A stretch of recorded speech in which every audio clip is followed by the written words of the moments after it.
Hey, folks, welcome back to another episode of The Smart Life. Aaron Taylor here. And here's what we do generally every single episode it's all invested in people like you, people that are doing, I like to call it extraordinary things. But many people would say, well, these are just ordinary things. Yeah, but these are ordinary things and people are just being extraordinary at them. So what I mean by that is you don't have to be famous. You don't have to be some kind of major star to find success in life. Sometimes when you bloom where you're planted, that's you can identify and find success in those areas. So you can be the best business person, you can be the best mom, you can be the best coach, you can be the best teacher. A lot of different skill sets that are out there. You don't have to be famous to make a name for yourself. I think there's so many people that want to do that, but sometimes you just got to identify where I am. I can actually bloom where I'm planted.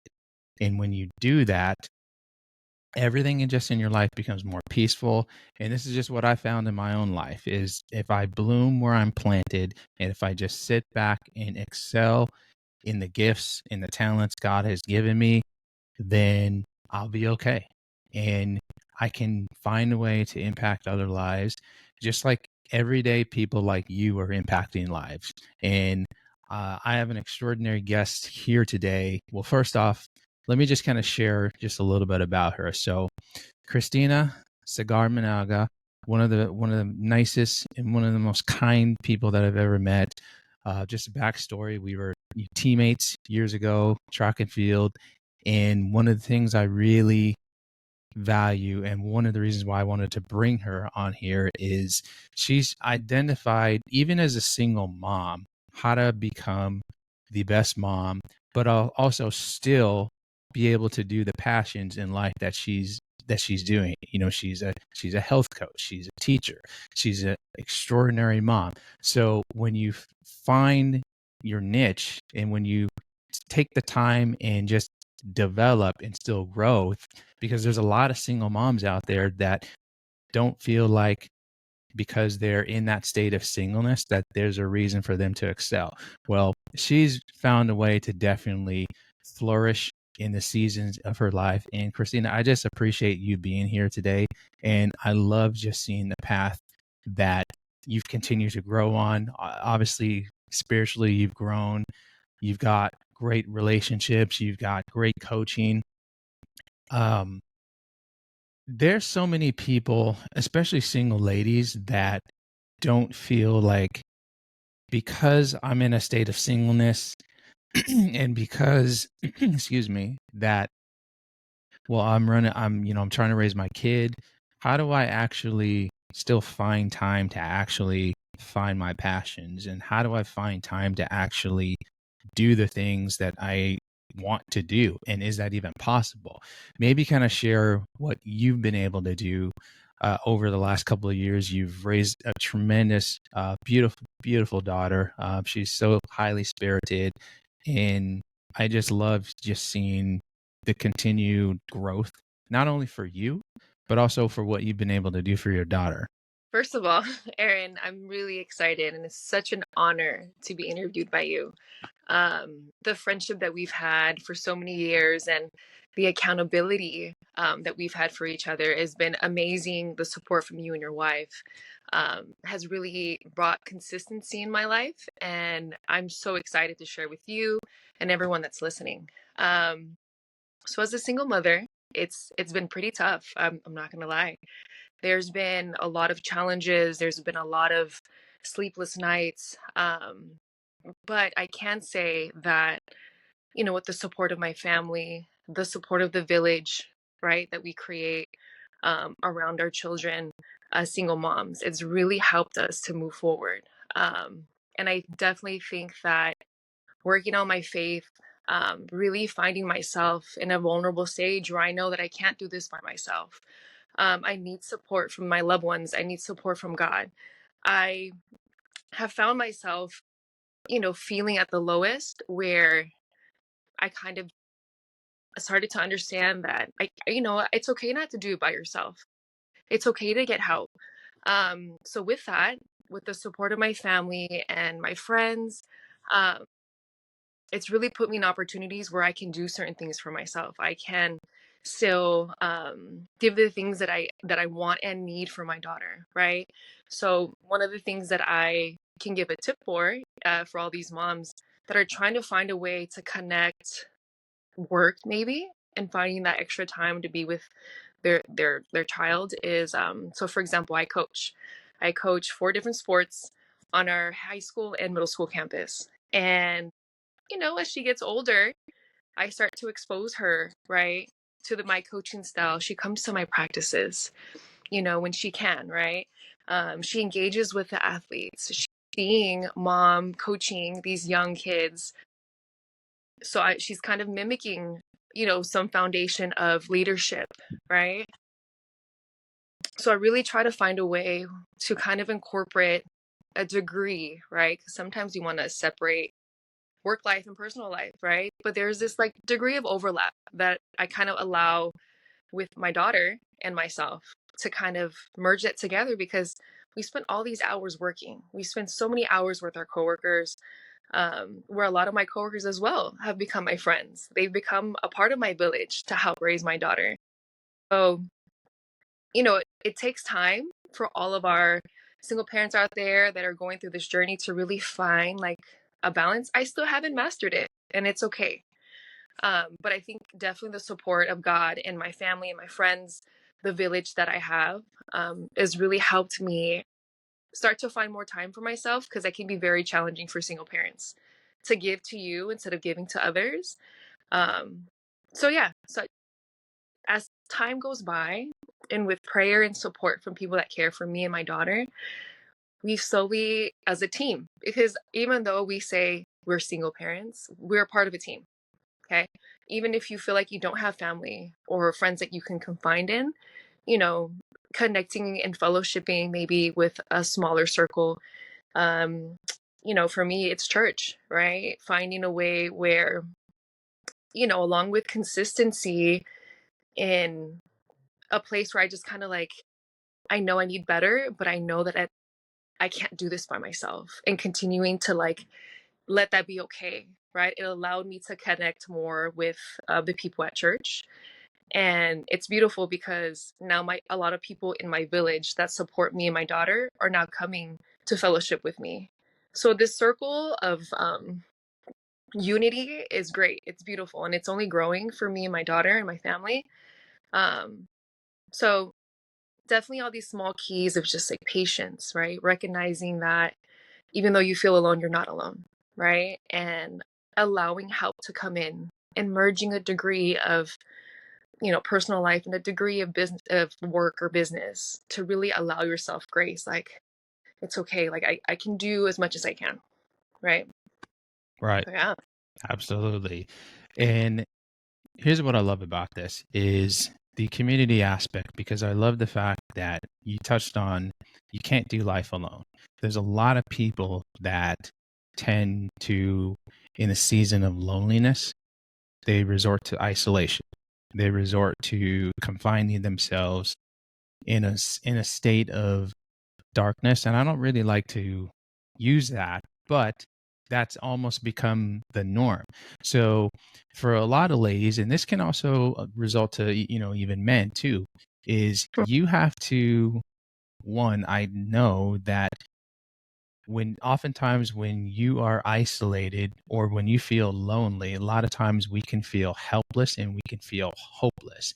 So we want to make sure that every single day we don't allow fear, and we can't succumb to fear. And this is what's dangerous sometimes about isolation, is that there's a fear aspect, wondering if I give myself to something or some people, am I gonna feel okay?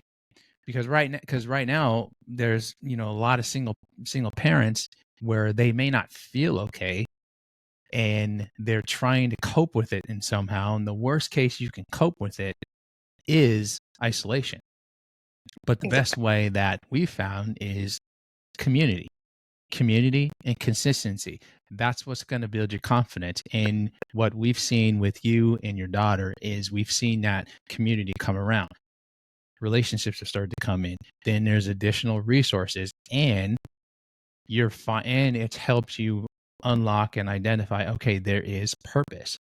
So when you see a single mom, when you talk to a single mom and they feel like there's no purpose, what do you tell that single parent?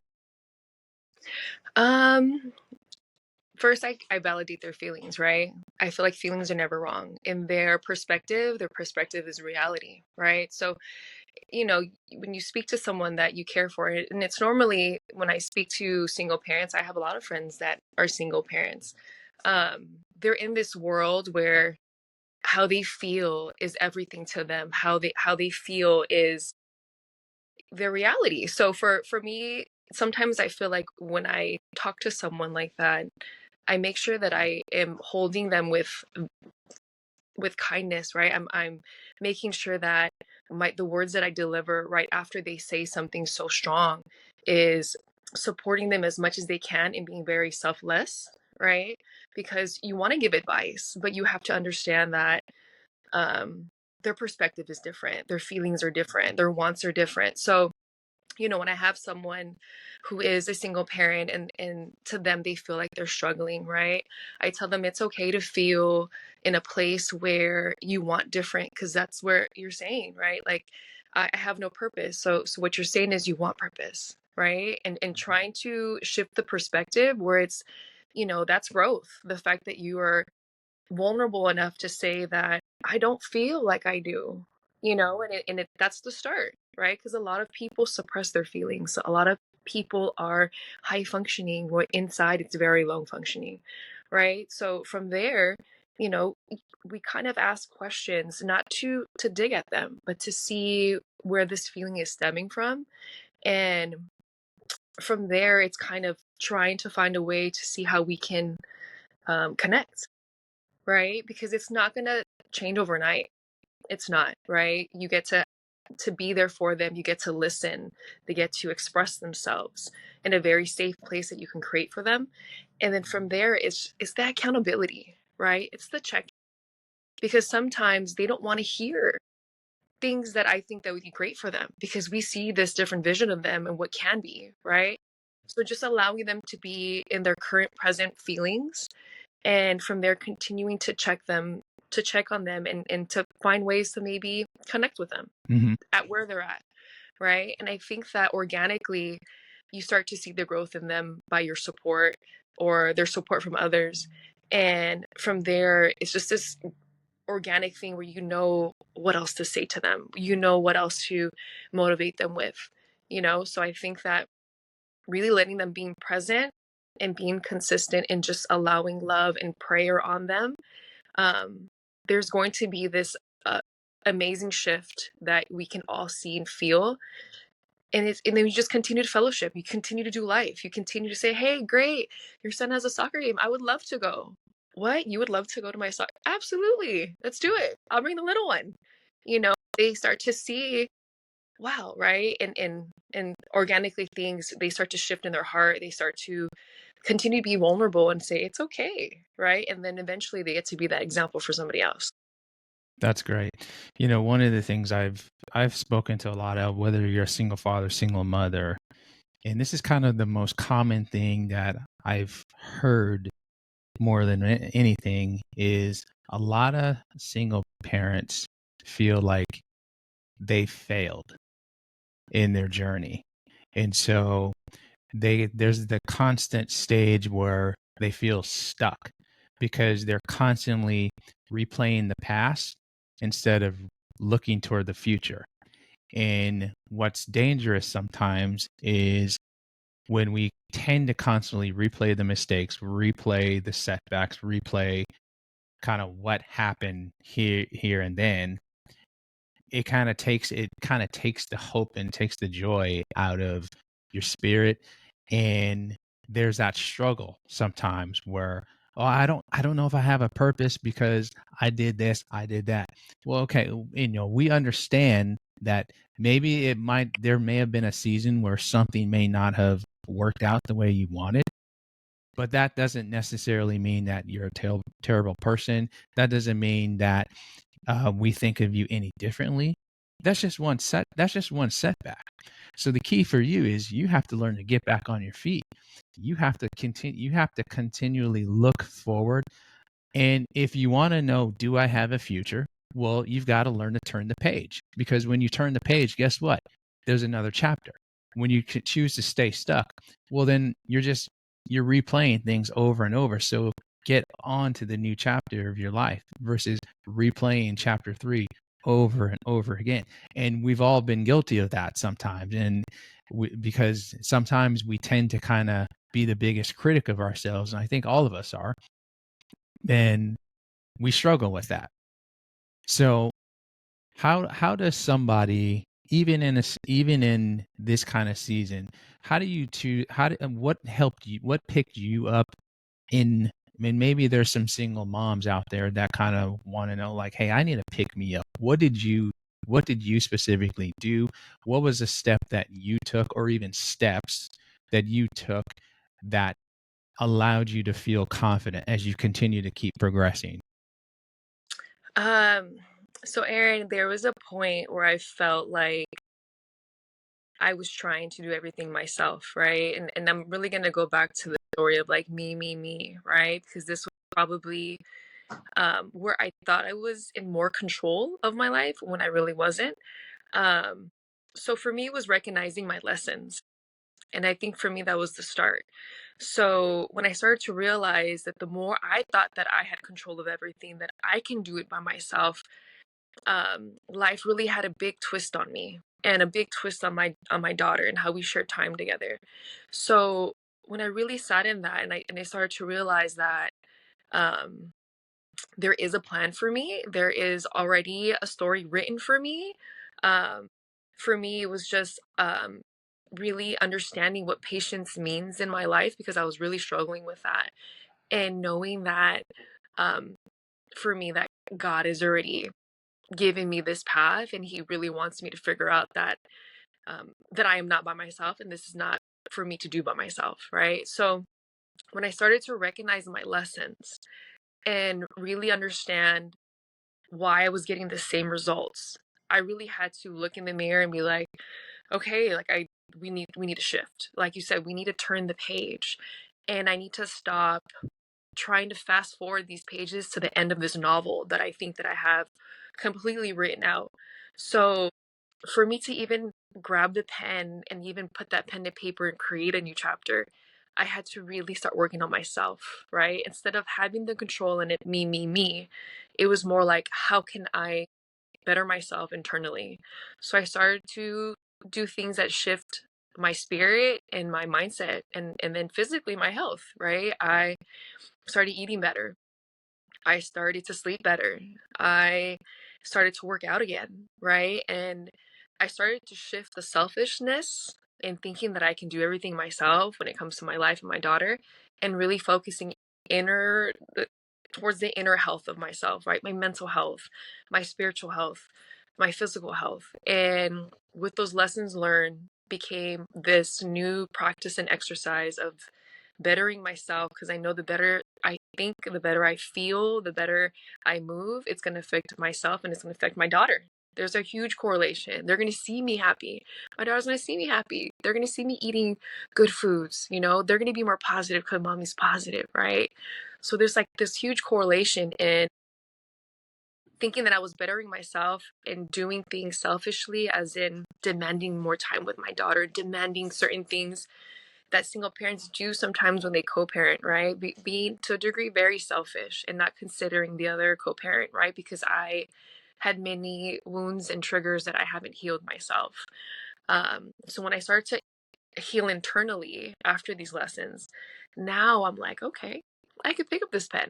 Okay, that chapter is closing, and I'm okay with that, right? Being okay and recognizing that I don't shy away from my triggers and wounds. I heal through them. Now I'm ready to pick up this pen and I'm ready to write this new chapter and understand that this chapter can be totally different, right? That's what happens in chapters, right? And I don't have to fast forward to the end of the novel for a happy ending so I can just judge myself because the happy ending isn't exactly how I wanted it. So And sometimes I feel that I allow my village to pick up my pen and they get to write in my chapter, right? They get to add things that I probably won't recognize. Like Aaron gets to pick up the pen in this chapter, and I get to be in this amazing podcast to help so many people, right? So also allowing others that you care about and trust and that God puts in your life to pick up that pen and be like, it's okay, right? Other people can help you too. Yeah, that's so good.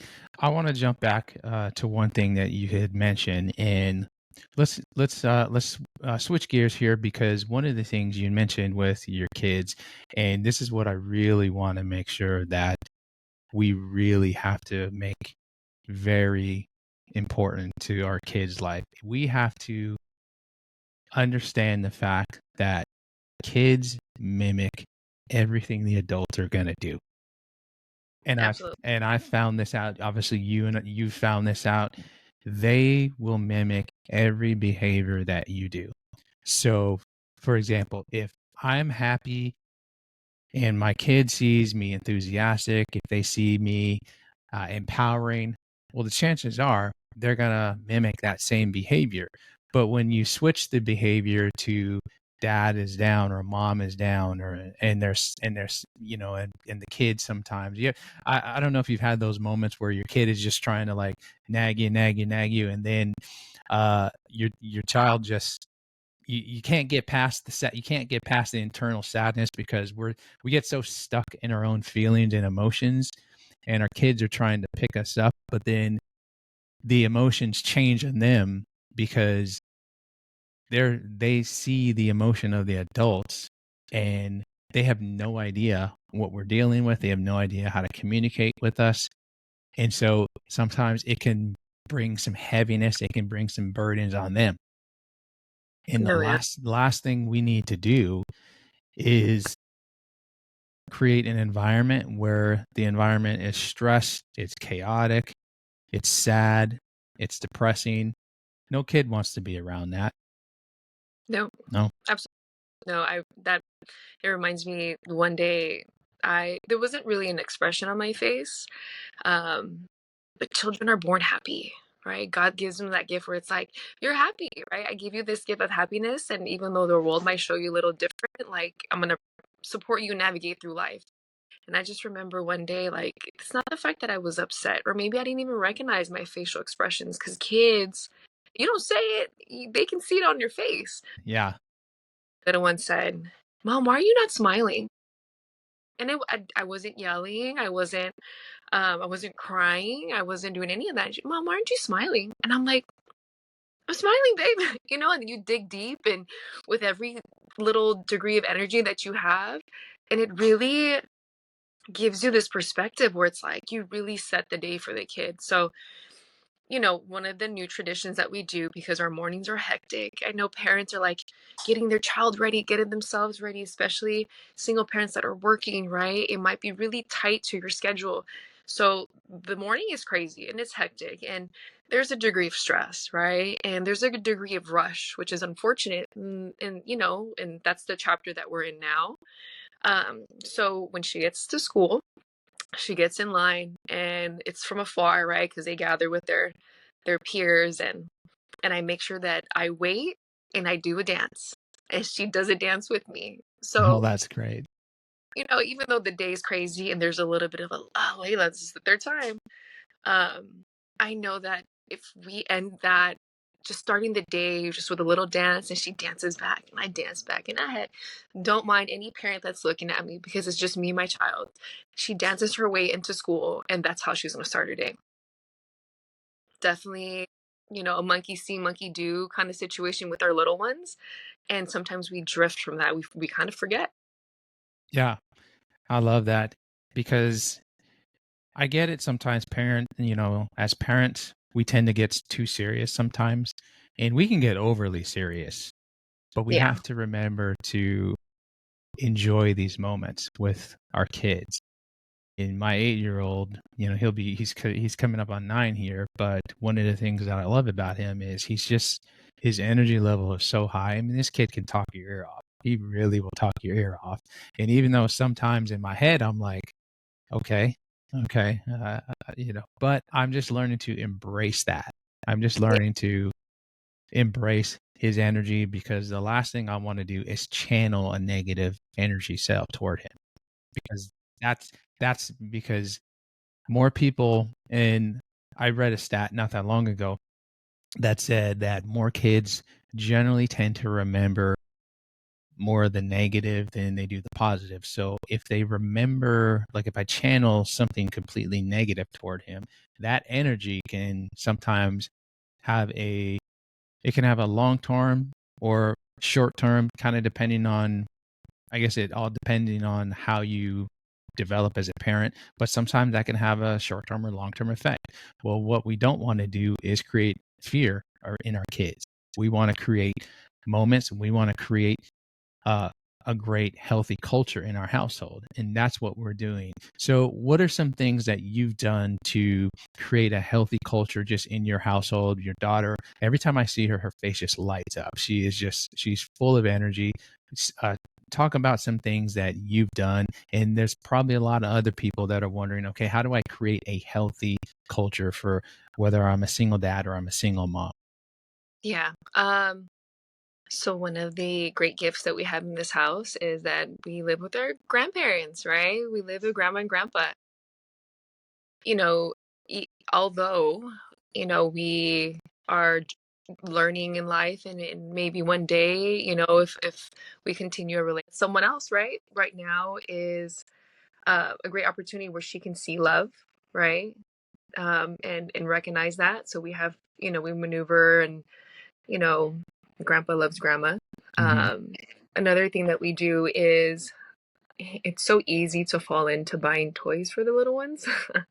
So here in this household, like a day trip to Michael's, right, and buying a craft toy that we get to do with each other. I think that sometimes we default in making them happy and buying certain materialistic things where I find them just now playing by themselves instead of really engaging. So a lot of our reward system here is experiences, right? It's doing things together, right? So here, we make sure to implement that, and slowly but surely, she's enjoying that more. She would rather run around at a kid's playground where mom cannot also go in there and run with her, versus getting a materialistic toy that just kind of piles up in the room. And last but not least, just going old school. And when I mean old school, I know technology is beautiful for these kids. I mean, there's so many But things it that can become a challenge, though. It balance. can be Yeah, right. it can become Achilles tendon sometimes. Yes, right. So, and not necessarily like leaning towards the iPad or phone. I think the iPad and phone, I don't want to say is horrible, right? But it really does take away of interaction. I think that she doesn't really ask for iPad because we really haven't created that culture. She may ask for the phone, and she would have to earn it. But when I mean old school is like we color, we do math on paper, right? We read, right? Because she needs to see me read to her. She needs to see me sound out using my mouth so she can pronounce as well. And she's been picking up the reading versus a Chromebook reading it for her, right? We're going old school.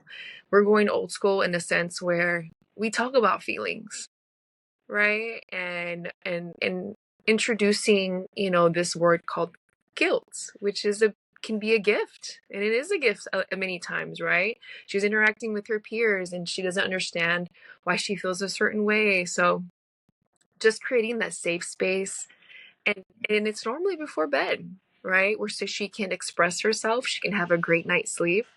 Um, Talking about like, well, great, you had a great day today, but why did we push Timmy? And how did that make you feel? Do you know what the word guilty means? Do you know what this word means? And kind of expressing it. So it's really sweet because now before bed she'll say, "Mom, I did this, I did that, and I feel guilty." And I say, "Well, babe, thanks for letting me know. That is strong of you to say it. You're aware, and what are we not gonna do? We're not gonna push Tim anymore. That's great, babe. Yeah. Right? So you That's know, great. for That's great. You want to talk about old school? Here's something that I did with my son, and it's actually something we've continued to do. Is he loves digging rocks. Now, I don't. It's crazy because he loves getting his hands dirty, and as a kid, I did too. So I was the kid that was digging rocks, climbing trees, and germs didn't matter to me as a kid. We touched anything and everything. So he likes to right. get his hands dirty. So we've spent sometimes a few hours just digging rocks that probably are a couple feet into the ground, but in those moments we're just conversating and we're Yeah, just finding that time to bond. So sometimes you have to, and I think this is really important for parents, you have to have some kind of shared interest. It's the same thing like if you're dating, what are some shared interests that you have? So when you can share those interests, when you can share your child's interests, that makes them feel good because it makes them feel like they're seen, they're heard, because they generally care about what I'm doing, how I do it, and why I do it. And it's a learning opportunity. And I really enjoyed those moments, even though sometimes I'm like, oh man, do I really want to do this? I used to get splinters all the time. But you know what? yeah, You just gotta suck it up and just remember sometimes you just don't want to you just don't want to ruin those moments. So absolutely. we've done that many different times. In fact, he also got hooked on an N64 just recently. He never played an Nice. N64, but he absolutely loves it. This is better than an iPad for him. Right. Is Right. just is we've bonded over an N64. Now I don't generally play a lot of video games, but he will always ask, "Can we play the N64?" And I say, Nice. "Yeah, How sweet. I mean, a lot of our old school things, right? We came out pretty okay. So I I think so." I think I think we came out more than okay, but right. I also think we this was before technology became really predominant. These were the things that we did. We were consistently outside. We found ways to get exercise, but we also found ways to be active, be present, and bond. And these are things that I even did with my dad. And as we've done that, it's only gotten us closer. And so that's the thing we want to make sure that we're building that close bond with our kids as you've been able to build that close bond with your kids. And sometimes I know even for folks that are still kind of figuring out like, okay, what's the best way that I can bond with my kid without getting like upset, intense? Maybe kind of touch on that. Oh, I can totally touch on that because I do find myself sometimes whenever we engage in an activity she wants, like painting, right? But then I'm like really critical, like don't get dirty, or don't use the truth, don't use the brush to the paintbrush like that, right? Like I get really like stuck on being so nitpick, and when she just kind of like is in this world with no rules and she wants to express herself, and I'm over here trying to suppress it and not really knowing that I'm doing it. So I try to lessons, right? If we colored yesterday and and she didn't really feel like she could express herself and I was so one way with her, the next time we paint, I'm just going to make sure I cover the table better. I'm just going to make sure that she has clothes that she can get dirty in. I'm just going to um let her express herself, and I think that's like the biggest thing for me and the little ones is allowing them to express themselves within safety boundaries where they don't hurt themselves but get to explore who they are, right? And I think that doing things kinesthetic, moving, using your hands, being in an environment that's not enclosed, being outside, I think by doing that, it really gives a lot to the kid and also to you too, right? Is bonding with the child. Being in an open area gives you, a place where you can breathe better, right? Not feel claustrophobic. And so I think that if you're really trying to engage with your child, your children, be more intentional in the setup, right? Knowing that things might not go your way, but if you're in an area that you can and then it's okay. And being intentional where it's kind of like these memories are come and then they just get stored as core memories. Whatever you can do, small details the kids will remember, to create a core memory for them. Keep doing it, and if it doesn't come out good this time, do it again, right? Learn Yeah. that lesson, Yeah. right? And just never give up, right? Just keep going.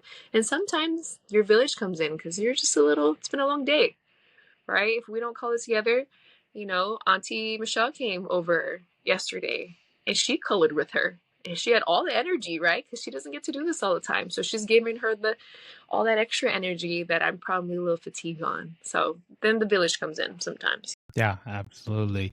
You recently had the opportunity to go back to your home country. You took your daughter there, and beautiful pictures. I loved what I saw.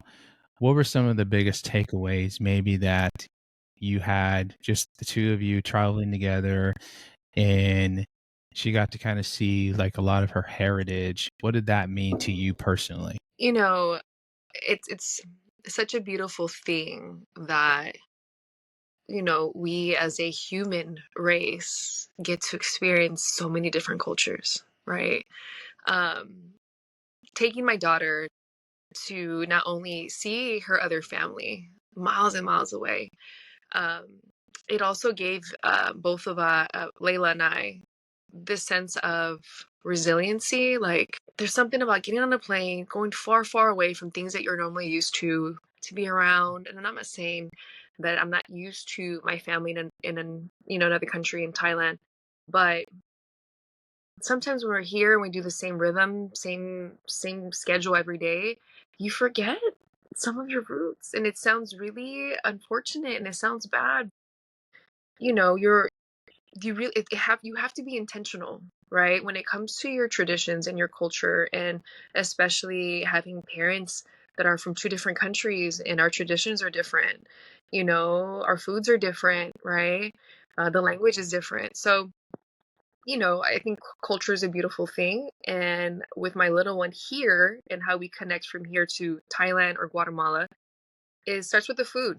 So when she went back to Thailand, she recognized some of the food, right? And she was a great eater. That's a big thing for Hmm. parents, right? Like, is your kid a picky eater? So I think when they're young, it's great to expose them for different foods, right? Going back to Thailand with my little one, that's a long flight too. So right, that so as a single parent, it's just this like mental a toughness that you build. Like, I can take my daughter to another country. I can take her on an airplane. It's not it's not as bad as it seems, right? We can explore the world together. I don't have to wait till she's older to explore the world. I can do that now. So by taking her to the furthest country in Thailand, because she's also went to Guatemala, we took her to Mexico, um, it also gives us adults, right? Us parents, like that sense of grace where it's like, hey, you don't have to wait till your kid's 18 and off to college to keep exploring the world. You can do it with them, Hmm. right? You can you can totally do that, and life doesn't have to stop, right? Exploring doesn't have to stop just because you have a child, just because you're a single parent, so that's something that my little one to this day is like, can we go back to Thailand? And now she's saying, can we go to Korea? Or can we go here? Can we go there? Places where you would never think a 5-year-old would say, but it's such a beautiful thing to hear from a 5-year-old. Oh, you want to Korea? Oh, we're going to figure it out. We will go to Korea, right? She wants to explore. At 5 years old, we're going to explore. Yeah. What I love about that is how you guys kind of went about taking these trips, because sometimes I think when we, as when you're a single parent, I think there's so much motivation that I have to consistently work, work, work. I need to make a good life for my daughter, or I need to make a good life for my son. And sometimes we forget, okay, you don't have to overwork yourself. You don't have to overdo it, because when you overdo it, that's when you miss those little moments. That's when you miss those moments of memory. So you can't always be so serious. Uh, there's single parents I've talked to that are working 60, 70, almost 80 hours a week, and they spend little to almost no time with their kids. And it's unfortunate because they spend so much time working, and not enough time creating memories. You have to create memories because your kids will remember those things more than anything else.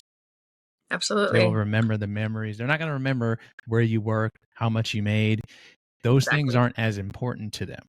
But from the time they're born to the time they decide to depart your house, that matters. Well, you know what, Aaron, to touch base on that.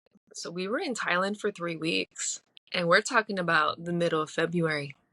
And as an educator, there is no holidays in February that long. So, Hmm. when I brought this up to my family as well, right? I wanted this to be a great trip for the whole family, because we haven't been back over a decade. So I kind of pitched it to them like, hey guys, let's go. This is where I'm thinking. I'll be the the bookie, the agent. I'll look everything up. The first question my family told me, they're like, hey, what about your job? How are you gonna take 3 weeks off from your job? And because my intention was very, I believe, selfless, I wanted to take my daughter. I wanted to go as a family. My mom, ever since my grandmother there had passed away, never had a desire to go back, and I wanted her to still feel connected to her country, her culture that she rooted from, right? So there wasn't a degree in me that was scared that I was gonna lose my job. But mind you, I truly believe that I put 110% in my job. I build relationships in my job. I do the best that I can, and I'm hoping that I am taking that extra step to show them that I appreciate my job. I love my job. I love working with the students. I love working with my coworkers, right? That when I went to Thailand and I requested, I'm hoping that I leave an impression, right? That when I'm not there, that there is a position that feels like should be filled because she's not here, right? It's not to like boast, but to say when I am here, I do my job, right? But everybody has a life. And yeah, my reply to my parents was like, hey, if they have an issue or if they don't want me back, I understand. Totally understand, right? Because it's not normal for someone just to be like, I'm gone for 3 weeks. Um, but the purpose and why was so much bigger for me, and I was okay with whatever, you know, aftermath that would come with it, some kind of consequence, right? And if we gotta find another job, we gotta find another job, right? I know the economy is a little tight right now, but my passion just to expose the little one to another side of the world, to her family, right? And I think that there's no restrictions with family. So I just went, and I still have my job, everyone. Yeah. Most Yeah, people I know would not take that risk, but I applaud you for what you've been able to do. And even, you know, even with that risk, because you're such a highly motivated individual, there's no, you would have easily, you would have been able to bounce back on your feet. So that's no problem because of who you're surrounding yourself with. And this is where I get back to the community matters. So when you're in a community that is positive, that's encouraging, and this is what I tell people, like make sure that you're invested with a great group, whether men's group, ladies group, couples group, I don't know. Get around healthy marriages, relationships, people that have structure, not people that are constantly gonna, take you out and want to do this and do that, but it's the ones that actually are invested in you the most that matter the most. And I'm absolutely. not And talking, we're not talking about those that just want to go, party, go to the bar and everything. But it's who are the real ones that are actually truly invested in your life that you're allowing in your inner circle. And there's not all, I mean, I think our inner circles have over the years, they've become smaller. Now, obviously, you're in our inner circle. You're in my wife's and I's inner circle because we care about, your guys' health and well being. And we just want to make sure that you're fully, that there's people that are fully invested in you. So that's one. So I definitely appreciate you being able to be transparent that. And what I love is your daughter is basically the mirror image of you in that. mm, I So appreciate. she has I mean, she has continued to shine. And she's going to be a shining light because she knows she is light. Because why? Because mom is her light and mom is leading our household. And ladies, if you need any kind of inspiration and any kind of motivation, sometimes that's the motivation is right there. It could like your child can just be the motivation. Like, this is the reason why I get up every single day. I go hard because I want to make sure that I leave an impact in her life or his life, whatever. They are the reason why I get up every morning. Even if I'm alone, I'm not alone because I have God in my corner. I have these people in my corner, and we're going places. Absolutely. And I want to thank you again, Aaron, for, the support from you and your wife. And it's been years, guys. Let me tell you this. It's been years since I, have known this family. I've known Aaron, and the most consistent support that I've had in my life, along with, certain family members and certain friends. But, you know, to tell you that they want to support you in every way is genuinely the truth. And the fact that he is creating this type of podcast content to help others really truly shows how genuine he is and the support that Aaron has. And I'm so grateful for this friendship. And before coming on today, I was thinking to myself, I know that I'm going to get even more accountability from sharing. There was this like new chapter that was turning. It kind of felt uncomfortable, to be honest, because I'm like, we're going to talk about beautiful things. I know that when we have conversations, something in me comes out that I didn't even know I was going to share or touch base on.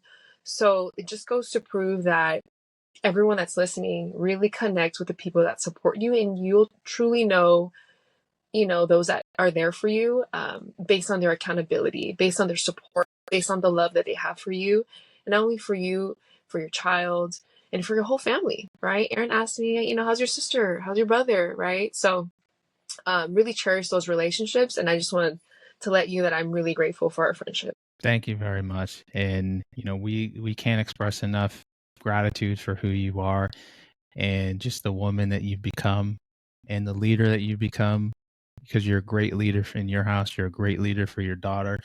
You're a great leader for all women.